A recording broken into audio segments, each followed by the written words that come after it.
If you're over 50 and taking melatonin every night, watch this before your next dose. Because the truth about melatonin is not as simple as most people think.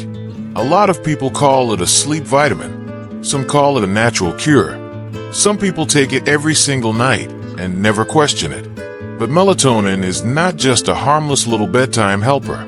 It is a hormone, and in the body, hormones do real work. Melatonin is produced in response to darkness, and it helps guide your internal 24-hour clock. As people age, natural melatonin production can decline, which is one reason older adults often start looking for help at night. Now here's the part nobody wants to hear. Melatonin may help in some situations, but it does not fix every sleep problem. It is not a cure for every kind of insomnia. It is not automatically safe for every person, and the label on the bottle may not always tell the full story.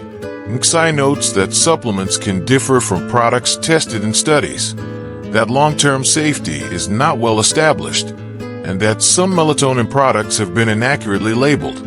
So today, I want to slow this down and tell the truth in simple English. Not the scary truth, not the sales truth, just the real truth. Melatonin is a hormone your brain makes when it gets dark.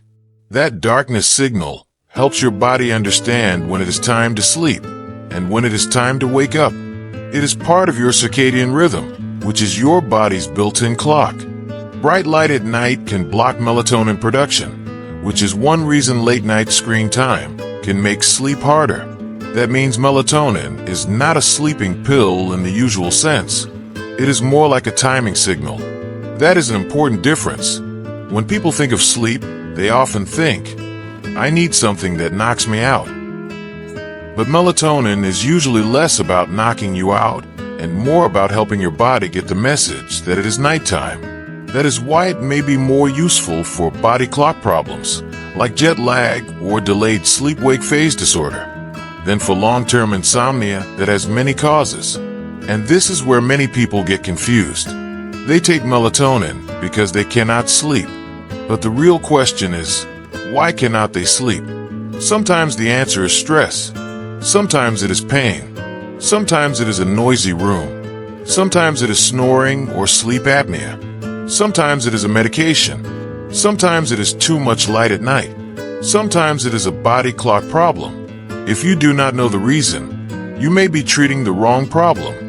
That is why sleep is not always solved by adding one more pill. A lot of people over 50 notice that sleep changes. They fall asleep later. They wake up more often.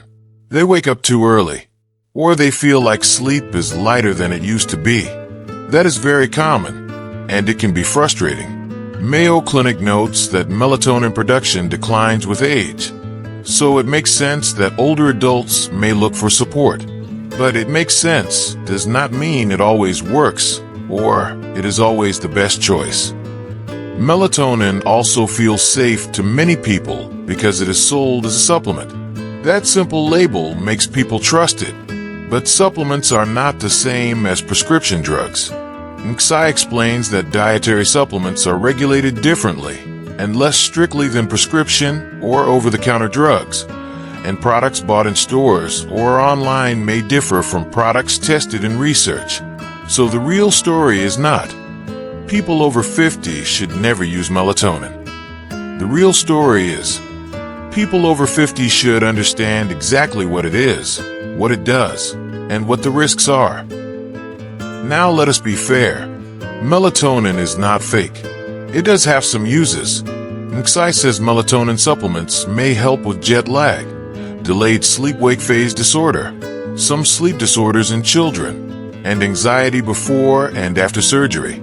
For jet lag, studies suggest melatonin may help people who travel across time zones feel less affected by the time change. That is because jet lag is a body clock problem. Your sleep clock and the local clock are out of sync. In that case, melatonin may help your body get the new message. NCI also notes that melatonin may help people with delayed sleep-wake phase disorder, a condition where people naturally fall asleep very late and want to wake later in the morning. In one study mentioned by NCCIH, taking melatonin 1 hour before the desired bedtime helped people fall asleep earlier and improve daytime functioning. So yes, melatonin can be helpful. But helpful is not the same as magical, and useful in specific cases is not the same as useful for everyone. That difference matters, because when a product becomes popular, people begin using it for everything, and that is where trouble starts. This is the part most people need to hear. If you have chronic insomnia, melatonin is not the proven first answer. NCCI says that according to practice, guidelines from the American Academy of Sleep Medicine and the American College of Physicians, there's not enough strong evidence on the effectiveness or safety of melatonin supplementation for chronic insomnia to recommend its use. The American College of Physicians recommends cognitive behavioral therapy for insomnia, or CBTI, as the initial treatment. That means if your sleep problem has lasted a month or longer and keeps coming back, melatonin may not be the real solution. It may be covering up the problem. It may be helping only a little, or it may be doing almost nothing at all. That is why a lot of people say, "I tried melatonin and it did not work." The issue is often not that they failed. The issue is that they were using the wrong tool for the wrong type of problem. Some people need better sleep timing. Some need pain treatment. Some need to reduce nighttime light. Some need help with anxiety. Some need to check for sleep apnea. Some need a medicine review. And some need CBTI, which is a structured treatment that teaches better sleep habits and sleep thinking patterns. So if melatonin has not solved your sleep, that does not mean your body is broken. It may simply mean the cause is deeper. A lot of people think melatonin has no side effects. That is not true. Mayo Clinic lists headache, dizziness, nausea, and drowsiness as possible side effects. It also lists less common effects such as confusion, reduced alertness, irritability, anxiety, and a few others. NCCI also reports mild side effects in short-term studies, including headache, dizziness, nausea, and sleepiness. That may not sound dramatic, but think about real life. If you wake up groggy, that matters. If you drive in the morning, that matters. If you take care of someone else, that matters. If you already feel unsteady, that matters. Mayo Clinic warns that because melatonin can cause daytime drowsiness, people should not drive or use machinery within 5 hours of taking it. NCCI also says melatonin may stay active longer in older people and cause daytime drowsiness. That is a big deal for older adults, because sleepiness is not the only risk. Slower thinking can be a risk. Morning fog can be a risk. Falls can be a risk. And if a supplement makes you sleepy at the wrong time, that could affect your safety in very real ways. This is one of the most important parts of the video. Melatonin is not just a sleep question. It is also a medicine question. NCCI says people with epilepsy and those taking blood thinner medications need to be under medical supervision when taking melatonin supplements. It also notes possible concerns for pregnant or breastfeeding women, and it says melatonin may stay active longer in older adults. Mayo Clinic lists a long set of possible interactions, including anticoagulants, anticonvulsants, blood pressure, medicines, CNS depressants, diabetes medicines, contraceptives, fluvoxamine, immunosuppressants, and other drugs affected by certain liver enzymes. Mayo also notes that melatonin might increase bleeding risk with blood thinning drugs and may affect blood sugar in people taking diabetes medication. That means this is not a take it and forget it supplement. For one person, melatonin may be fine. For another, it may be the wrong choice. For another, it may be okay only with a clinician's guidance. That is why the safest path is not guessing. The safest path is checking If you take prescription medicine, melatonin deserves a real conversation, not a quick assumption.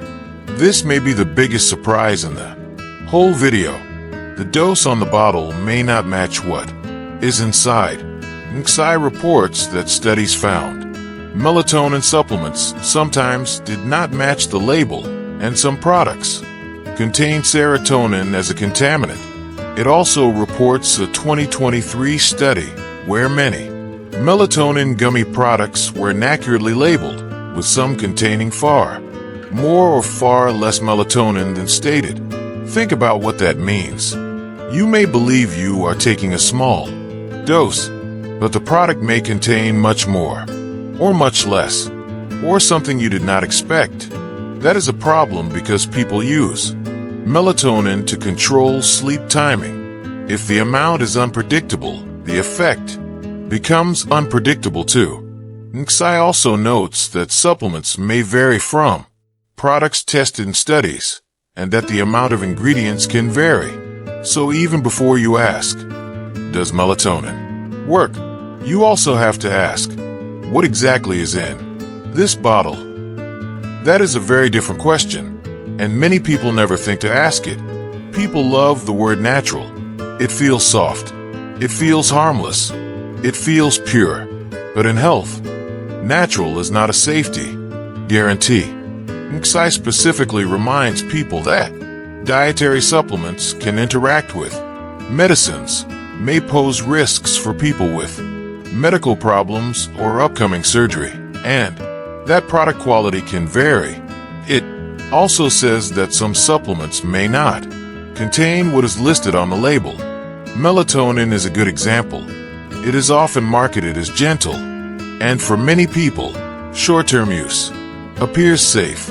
But short-term is not long-term. Safe for most people is not safe for everyone, and a supplement with weak labeling control is not the same as a carefully measured prescription medicine.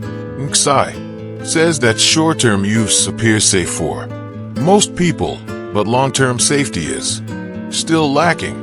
That is the point many ads skip. They only say, it's natural. They do not say, it may interact with your medicines. They do not say, the label may be wrong. They do not say, long-term safety is not fully known. They do not say, older adults may feel daytime drowsiness.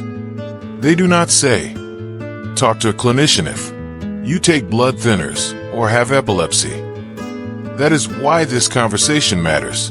If a doctor or clinician says melatonin is appropriate for you, the smartest use is usually narrow, careful, and specific. Melatonin is more likely to make sense when the issue is a body clock problem, not random untreated insomnia. NXI says it may help with jet lag and delayed sleep-wake phase disorder, and that taking it at the wrong time can make you sleepy when you should be adjusting to local time. NXI also notes that melatonin should not be taken early in the day for jet lag because it may cause sleepiness and delay adjustment. That is important. Timing matters.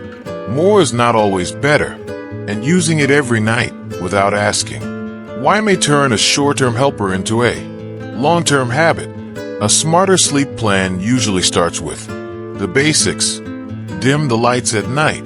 Keep a regular bedtime. Reduce bright screens before bed. Get morning light and look at what is actually disrupting sleep. Those steps sound simple because they are simple. But simple is not the same as easy. And simple is often what works best over time. If you're still struggling, talk to a health professional instead of increasing the dose on your own. The goal is not to become dependent on a bottle for sleep. The goal is to get back to stable, natural sleep as much as possible. Let me be very clear here. If you are over 50 and you take blood thinners, seizure medicines, blood pressure medicines, diabetes medicines, antidepressants like fluvoxamine, immune-suppressing medicines, or other prescription drugs, do not treat melatonin like a harmless candy. NCI and Mayo Clinic both note important interaction and supervision concerns. Melatonin may also stay active longer in older adults and cause daytime drowsiness. Also, if you are pregnant or breastfeeding, NCCIH says research is limited and you should speak with a healthcare provider before using it. And if you have been using melatonin every night for a long time, the truth is this: short-term safety looks better than long-term safety, but long-term safety is still not fully established. NCI says that plainly, so please do not guess. Please do not copy someone else's dose. Please do not assume a gummy is harmless just because it tastes sweet. And please do not ignore morning fog, dizziness, or unusual sleepiness. Your sleep matters, but your safety matters more. So what is the truth about melatonin? The truth is not that melatonin is bad. The truth is not that it is magic. The truth is that melatonin is a real hormone, a real supplement, and a real tool that may help in specific situations, especially jet lag or body clock problems. But for chronic insomnia, the evidence is not strong enough to recommend it as a first-line fix. Side effects do exist, interactions do matter, and product quality can be inconsistent. That is the truth nobody tells you clearly enough. And once you know that truth, you can make a better choice, a calmer choice, a safer choice, a smarter choice, not based on fear, not based on hype, based on facts. If this helped you, subscribe for more simple health truths like this one. And in the comments, write the word sleep. If you want a future video on the safest sleep habits for people over 50.